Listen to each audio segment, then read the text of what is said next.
میرے لورز بھی ہیں, میرے ہیٹرز بھی ہیں. یہ عزت اللہ کی طرف سے ہے, کسی کی ذلت ہے تو وہ اللہ کی طرف سے ہے. ان کے لیے ضرورت ہے کہ نوک نوک کہ ہم نے جو کچھ بھگتنا تھا, جو کچھ بیڈ ٹائم جو بھی ہم نے دیکھنا تھا وہ دیکھ چکے ہیں. حسن ایوب خان کے تمام دیکھنے والوں کو السلام علیکم. ناظرین, آج پاکستان میں قانون کے لیے ایک بڑا دن ہے. آج پاکستان کے لیے ایک بڑا دن ہے. آج قانون کی بالادستی کا بڑا دن ہے, اور میں یہ کہوں گا کہ پاکستان کے اندر اب یہ بات کی جا سکتی ہے, اور بڑی برملا طریقے سے کی جا سکتی ہے, کہ قانون سے بالاتر کوئی شخص نہیں ہے. سابق DGI پاکستان کی طاقتور ترین شخصیت رہنے والے فیض حمید, ان کا فیلڈ کورٹ مارشل کا فیصلہ آج اناؤنس ہو چکا ہے. ان کو یعنی, اور یہ خود احتسابی کی ادارے کے اندر خود احتسابی کی ایک عمدہ مثال ہے. اگر دیکھا جائے تو ریڈ لائن کراس کی جس شخص نے, اس شخص کو قابل گرفت جو ہے وہ لایا ادارہ. فیض حمید کو بیسکلی تمام جو لیگل رائٹس تھے وہ یعنی میسر تھے.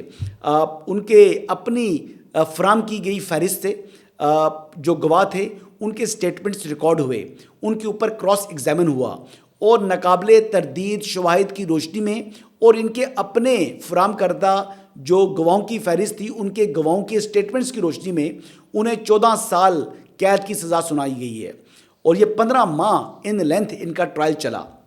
اب یہ دیکھیں کہ فیض حمید صاحب کی جو غیر قانونی معاملات کے اندر مداخلت جو ہے یہ ایک اوپن سیکرٹ ہے.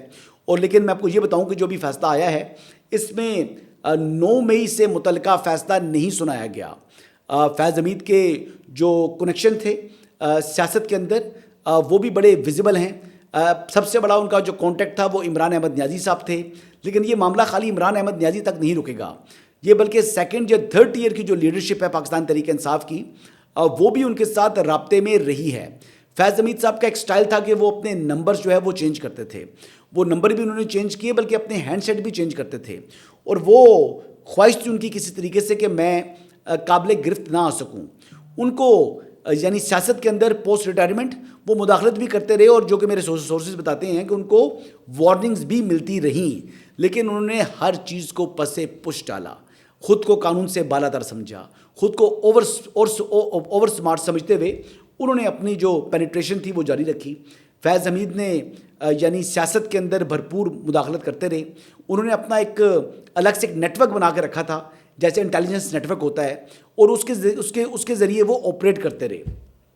تو ابھی جو اطلاعات ہیں کہ خالی فیض حمید نہیں بلکہ ان کے ساتھ درجنوں لوگ ایسے ہیں جو کہ حراست میں ہیں, جو کہ اس وائلیشن کے اندر, ان وائلیشنز کے اندر ملوث رہے, جو ایسا arms of Faiz Hamid operate کرتے رہے, جن میں ریٹائرڈ ملٹری آفیسرز بھی شامل ہیں, جو کرپشن کے اندر بھی ملوث پائے گئے, جو لوگوں کو یعنی ذاتی مفادات کے لیے شہریوں کو یعنی نقصان پہنچاتے رہے, جنہوں نے بھی آفیشیل سیکرٹ ایکٹ کی خلاف ورزی کی, اور جنہوں نے آرمی ایکٹ کی خلاف ورزی کی. تو یہ تمام کے تمام جو چیزیں ہیں یہ ابھی یعنی اپنی منطقی انجام تک نہیں پہنچی. جو کہ اعلامیہ آیا ہے ICPR کی جانب سے, وہ تو ابھی یہ اس بات کا اعلان کر رہا ہے کہ ابھی مزید جو سیاست میں مداخلت کے معاملات تھے, یا یعنی انہوں نے جو پولیٹیکل ایجیٹیشن کے حوالے سے جو اپنا ماسٹر مائنڈ کے طور کے اوپر کام کیا, جو ان کو معلومات فراہم کی, جو کہ ان کو انسٹرکشنز پاس کی, ان کے فیصلے ابھی ہونے ہیں. ان کے جو وہ معاملہ ہے وہ کیس ابھی یعنی چلنا ہے, وہ کیس ابھی اپنے منطقی انجام تک نہیں پہنچ سکا. ہم سن رہے تھے چند دنوں سے کہ جناب پاکستان کی سیاست میں ایک بھونچال آنے والا ہے.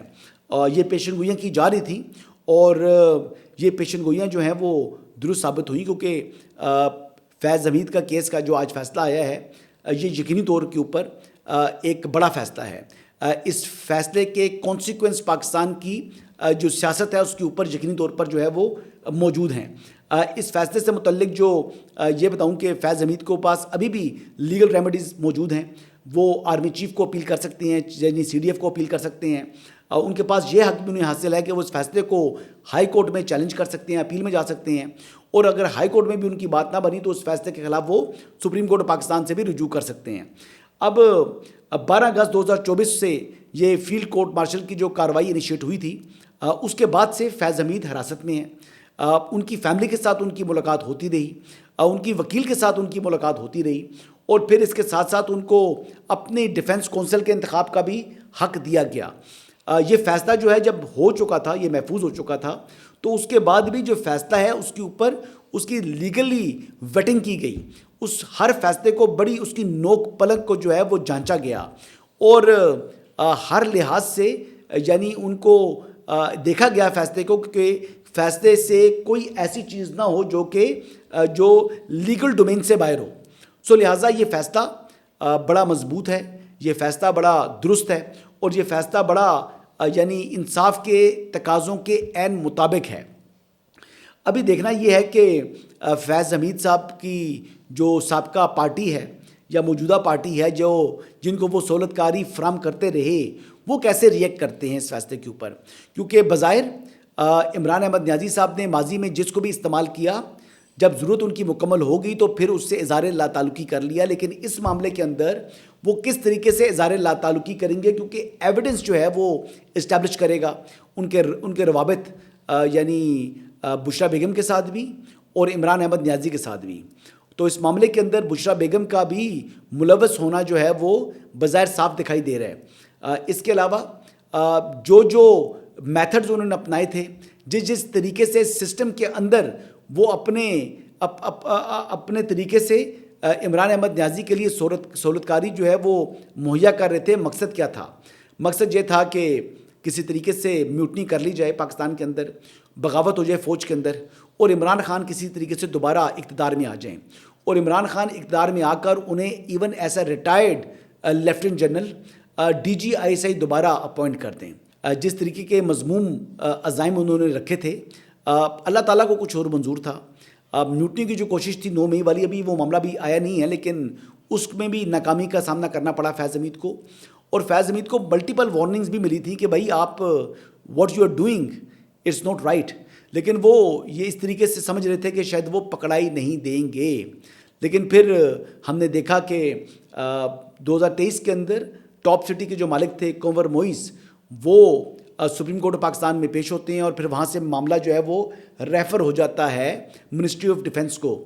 اور پھر منسٹری آف ڈیفنس اس معاملے کے اوپر جو ہے وہ اپنا تحقیقات کروا کر انکوائری کمیٹی بنا کر اس کے بعد پھر یہ معاملہ فیلڈ کورٹ مارشل کی طرف بڑھ گیا.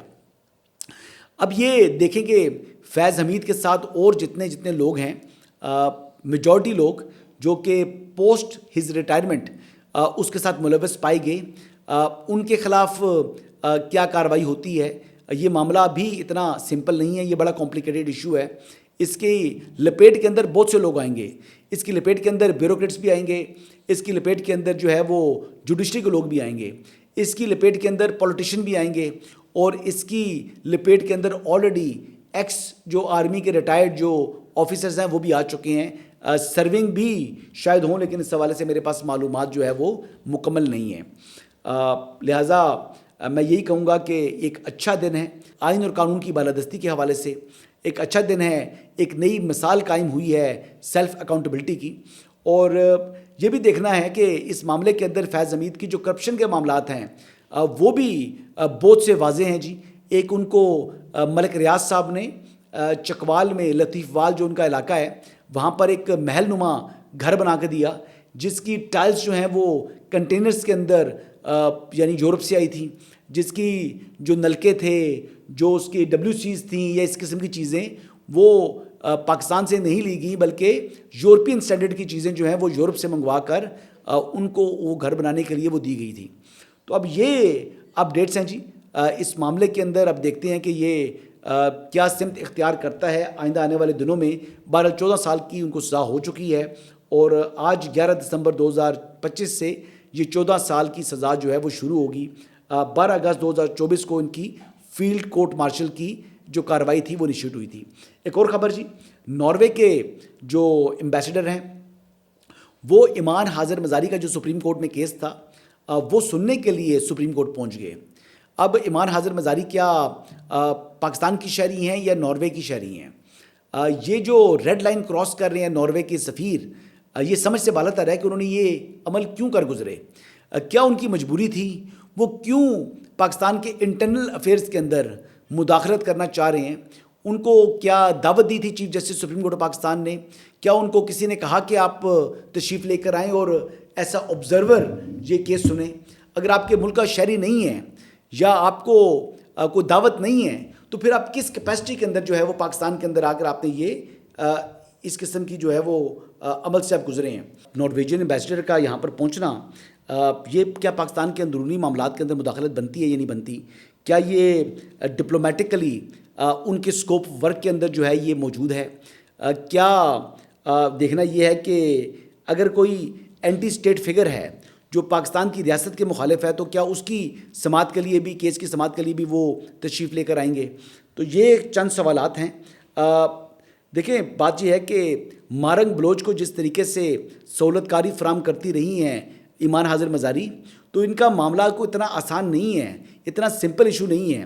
یہ بلوچستان کے جو ایشو جس کے اندر را انوالو ہے، جو پاکستان کی داخلی سلامتی کا ایشو ہے، جو پاکستان کی خود مختاری کا ایشو ہے، اس کے اندر اگر وہ را کے لیے کام کرنے والی خاتون کو سہولت کاری فراہم کر رہی ہیں تو پھر ان کی یہ ایڈر آ گئی. تو اگر ان کی یہ ایڈر ہیں تو پھر یہ ایشو جو ہے وہ پاکستان کے انٹرنل افیئرز کے اندر مداخلت کا معاملہ ہے اور بڑا سیریس یہ کنسرن ریز کرتا ہے کہ کس کیپیسٹی کے اندر یہ سفیر صاحب جو ہیں یہ تشریف لے کر آئے ہیں سپریم کورٹ آف پاکستان میں. بات یہ ہے نا کہ جو ناروے کے سفیر آئے ہیں یہ اس بات کو تقویت دیتے ہیں کہ جو پین ناروے کا جو ادارہ ہے جو کہ پاکستان مخالف یا علیحدگی پسند کو جو پاکستان کے اندر علیحدگی پسند لوگ ہیں ان کو سپورٹ کر رہا ہے. تو کیا جو ناروے کے سفیر ہیں یہ پین ناروے کے جو مائنڈ سیٹ ہے اس کے ساتھ ہم آہنگ ہو چکے ہیں؟ یہ بنیادی کوشچن ہے. یہ چیزیں ایسی ہیں جو کہ اتنی سمپل نہیں ہیں. یہ معمول کی کوئی عدالتی کارروائی نہیں تھی کیونکہ مارنگ بلوچ کو جس طریقے سے ایمان حاضر مزاری صاحبہ سپورٹ کر رہی ہیں، جو کہ را کے لیے کام کر رہی ہیں، جو کہ ایک سوشل ایکٹیوسٹ فیس ہے را کا، جو جعفر ایکسپریس میں مارے جانے والے دہشت گردوں کی لاشیں اٹھانے کے لیے پہنچی تھی. تو یہ کو معاملات اتنے سمپل نہیں ہیں جتنے یہ ہمارے ناروے کے معزز سفیر جو ہیں وہ یعنی سمجھتے ہوئے آج عدالت پہنچ گئے. اچھا جی، اب دیکھنا یہ ہے کہ یہ کیا نیکسٹ کا کبھی اگر ہم نے بی ایل اے کے کوئی سہولت کاروں کو پکڑا اور بی ایل اے کے جو دہشت گرد ہیں ان کو گرفتار کیا اور ان کا کیس اگر ٹرائل ہو رہا ہوا، اگر ان کا کیس کسی عدالت میں ٹرائل ہو رہا ہوا تو کیا اس میں بھی سماعت سننے کے لیے پہنچیں گے؟ تو یہ کافی کوشچنز ریز کرتا ہے ان کی موجودگی. اور میرے خیال کے مطابق ایمان حاضر مزاری جو ہیں وہ تاریخ پر تاریخ کھیل رہی ہیں، لیکن ان کی جو سزا ہے وہ دیوار پر صاف لکھی دکھائی دے رہی ہے. لیکن آج جب وہ آئے تو ایمان حاضر مزاری باہر موجود تھیں سپریم کورٹ میں ان کو ریسیو کرنے کے لیے. تو یہ پہلے سے ایک طے شدہ طریقہ کار کے ذریعے ان کو ایک تو دعوت دی گئی ایمان حاضر مزاری کی جانب سے، اور پھر وہ یعنی ان کے ساتھ رابطہ رکھ کر وہ تشریف لے کر آئے ہیں. تو یہ دیکھنا چاہیے جی ناروے کی حکومت کو بھی اور ہماری جو فورن آفس ہے اس کو بھی اس معاملے کو یعنی اٹھانا ہوگا. اس پر خاموشی نہیں برتی جا سکتی. یہ بڑا سنجیدہ معاملہ ہے اور اس کے اوپر کسی قسم کی جو غفلت نہ برتی جائے. یہ پاکستان کی داخلی سلامتی کے ساتھ جڑا ایشو ہے اور ناروے کے ایمبیسڈر کا کیا انٹرسٹ تھا ان سے وضاحت طلب کرنی چاہیے. یہی اس وقت تک کی اپڈیٹس ہیں جی. انشاءاللہ دوبارہ آپ کی خدمت میں حاضر ہوں گا. اجازت دیجیے گا. اللہ حافظ.